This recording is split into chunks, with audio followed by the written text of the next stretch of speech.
Welcome to another episode of Living Ultra with Harvey and Kelly.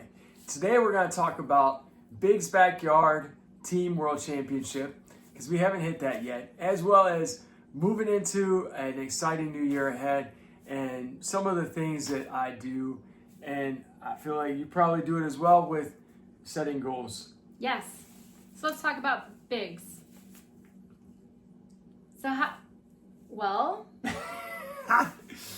All right, honey, let's talk about Big's. I don't mess around. You don't mess around. Cut to the chase. No, let's just get to it. Well, there we go. So, Big's Backyard Team World Championship. It's interesting how the race has the international global event on even number years, where you have teams competing on their home turf, and you have the odd number years where the champions all converge on Bell Buckle, Tennessee for the individual world championship. And I have yet to make it down there. No, Do you know I've never been to Big's? That's wild. Yeah. It's a fun event. Like, you could also sign up for Littles. So they have a Littles event. It's on the same course, and it's probably gonna be like 2 or 3 weeks before Big's. You said I can sign up for Littles? Yeah. You did a backyard. I did a backyard. You got that off your bucket list. Yeah, I did one backyard, and I said one and done. Okay. It's just not a format that I enjoy. There we go. I don't think we should include that part. Okay. So let's get productive here. All right, let's get back onto it. So that's it, Carly. Bam. So basically, with the team backyard format, the thing I do like about it is I love that you're running with people in countries that typically wouldn't run in ultras. With some of the new countries are participating, like Ivory Coast, Zambia, Namibia, Brunei. So it's that's a really neat aspect to me. I love the fact that we have people entering the sport from areas which are more new to ultra running, and that is probably that's 100% my favorite aspect of that particular race. So what changes for you, like mentally, do you make? Does it feel different going into a team event versus an individual event with Backyard Ultra? And what is the differences that you feel? Yeah, definitely. I mean, perhaps I shouldn't have framed myself this way, but yeah, my mindset really going into the race was not necessarily be the very last person, but to do my very best to help the overall team make it as deep as they could. So my top goal was to have our team perform well. I do exert a little more energy with pacing, and my mind is not like focus on beating everyone there. It's more like in contributing and like having us all go as far as possible. But it's just a little. For me, it's a different. It's different because I also find it difficult to compete with people that I can't tangibly see on a course. So like whether people are running in Belgium or Australia or wherever they are, it's just, I find it, for me, that extra level of like oomph and going after it with everything is, I find it that I can pull that out more in an event where we're all converged together. Mm-hmm. And oh yeah, Carly, is that how you feel too? She's giving me this look right now.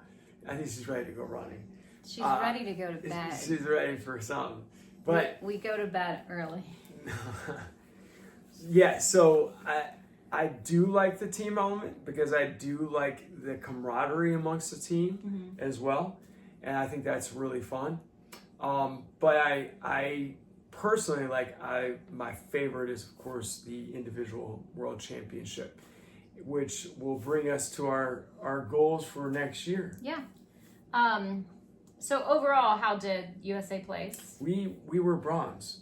Okay. We finished bronze, and Belgium ran fantastic. They had 3 runners that pushed to the new world record with the backyard format, and Australia like managed to eke out just an additional 2 laps to outperform us as well.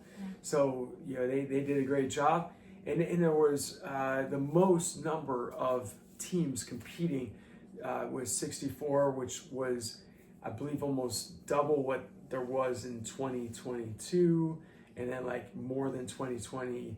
So I mean it's fantastic to see the growth of the sport. Yeah. And that's what I really love, is just seeing all of these people from all over the planet, Italy, Iceland, Yeah.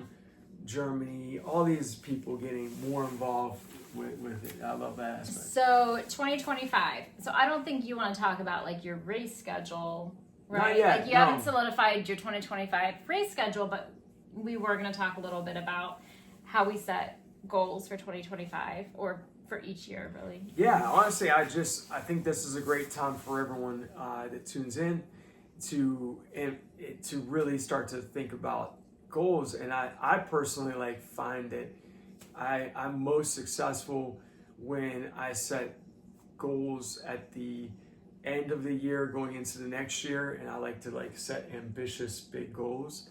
And for me, I will create perhaps 2 or 3 running related, and I'll have 2 work related, a few family related ones, and then other personal things, like maybe it's to like reach another country traveling wise, or something philanthropic, or it could be a variety of things. But I love writing those down. And in fact, in 2023, one of my 10 goals I wrote down was to win bigs. So I mean, that will be. I feel like setting ambitious goals, it helps me to really be focused and intentional with things I'm doing. Okay. Yeah.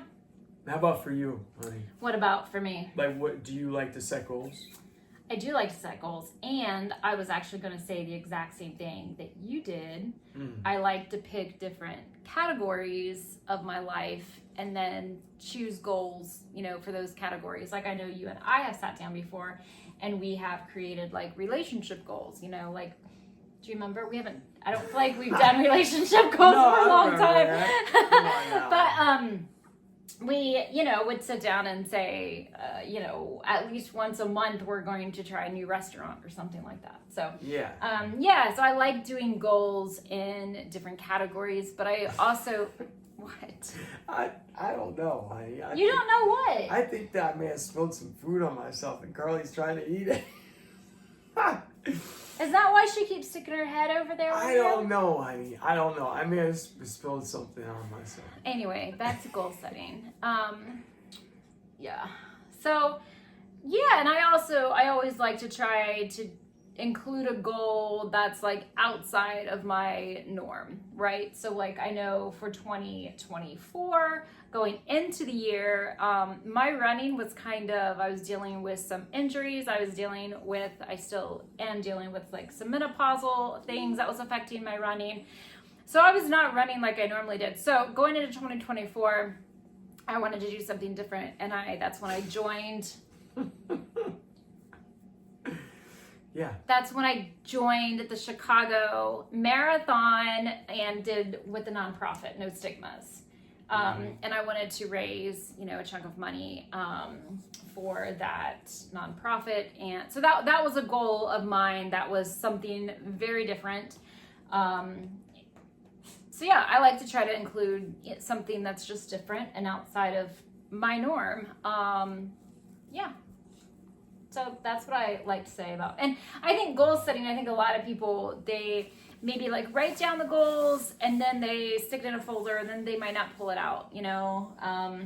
It's a good point. So I think it's something that's like needs constant review and and I also like to set some of those like that are not all extremely like high-end aggressive. Like I may have some like lower lying goals. I can remember setting goals like, okay, this year I'm gonna go to a hot spring.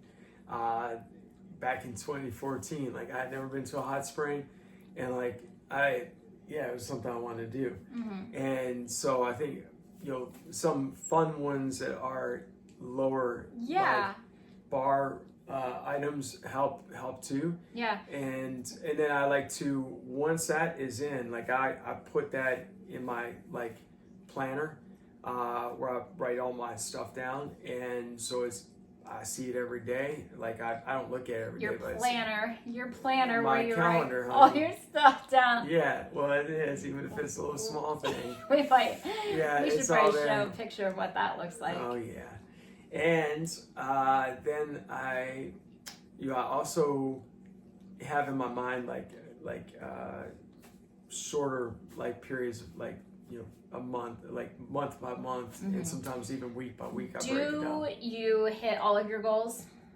No, I don't hit all my goals. So I'd say in typical years, I probably hit. Probably most of the time I hit like 7 out of 10. Yeah. Or 6, 7, 8 out of 10. Sometimes I make 11 or 12 goals. And I mean, like some of my goals are like to call my mother every single day. Like that's one of my goals I set like back when I started doing that, I don't know, during the pandemic or 5 years ago or whatever it was. And like that, I don't have that goal again, but I'm still doing it. Like I called my mom before this, you know, so there are things that I do, like maybe with yoga, like I would love to do more yoga, more stretching. I know that's something that will benefit me. So hopefully if I establish that as one of my goals this year, then usually when I establish something like this, then it becomes part of my lifestyle and my habits. And that's a goal that you have listed for a couple years that it hasn't caught on yet, but you're still working on it. Well, so it takes time, right? Like sometimes it does. It does. Like I think yoga once a week has maybe been on your goal list of goals. Sometimes it happens. For like for sure it does happen. But I'm just saying, like you're not doing it to the point where you're happy. You want to do it more. I'd like so to you'll do more keep adding that goal to your list. Maybe. And that's great. There's nothing wrong with that. Yeah, no, it's a great conversation and reflection with yourself. It is. And the opportunity to really intentionalize your life in a way. Like, I mean, I think that it's really important. I mean, I think a lot of people go through life sort of with the flow, and I've had that period of my life where I was like really opposed to like routines and organization, and wanted to be more free flowing. And I still have like a free flowing aspect to my personality, but I definitely love also like having having these goals really just helps to like motivate you, especially if it's a dark, cold, rainy, you know, January day or February day, and you have a goal, and you know that's your goal, like a goal that requires you to get out in that, then it's an added layer of motivation to get yourself out the door. And I think having somebody that helps you be accountable for your goals, and not always, you know, I think sometimes people they don't want to show their goals to somebody else, and I think an underlying reason why is because, well, if you show them to somebody else, then somebody else is gonna maybe hold you accountable, and that's kind of scary sometimes. So that's an interesting point. I love that you brought that up, because you know, typically I don't share my goals with other people, except for perhaps you. And I kind of like that. Like, I mean, I think that, and there have been a couple exceptions where I think I was talking to a group and I shared some of the goals, but I didn't share all of them. And I think that that's also something powerful, like to have some things that you're privately motivated to pursue, and not share it with the whole world. But then again, like you said, I think is there are nice some to have goals. accountability Yeah. for sure. So we would love to know what some of your goals are going to be That for would be 2025. very, very cool. I would Yeah. love to hear some of the goals from Yeah. people out there. So share with us your goals. Yeah. And let's go get it. All right. See ya. Bye. Wait, that was dumb. Okay. Carly Share- wants to say goodbye.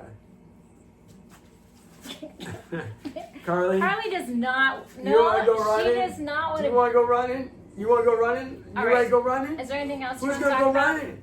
Who's gonna go running? You go running? Is there anything? Let's go running. Is there anything else? You go running? You gonna go Harvey, running? is there anything else you want to talk I about? want to talk about running. Who wants to go running? You want to go running? You gonna go running? Yeah, guess who's gonna go? Yeah, guess who's gonna go run You now? gonna go get it? Who's You gonna go running? mile? You gonna go running? Yeah. You gonna go running? Let's go running. Woo-hoo. Let's go. Okay. Welcome to another episode of Living Ultra. BAM. All right. It's been that long. You I forget the forget. name of our channel. Don't report that. I just realized that I have a glue gun plugged in over there. So I'm gonna. Oh shit, are you serious? Yeah, Damn, how long was that on there? just today. Holy shit, that could have caught fire. No, it couldn't have. Yeah, it could have. Jeez, that's scary. Was Okay, let's definitely don't include that part, the negative part or that part. honey? Do No, it's not- okay, but I don't want to include that part. I don't. Okay. I don't want to include this part either. Oh. I'm just telling you. I'm doing So- the editing, so There you go. Oh yeah, that's good. stop it! Yeah. Stop it! All right.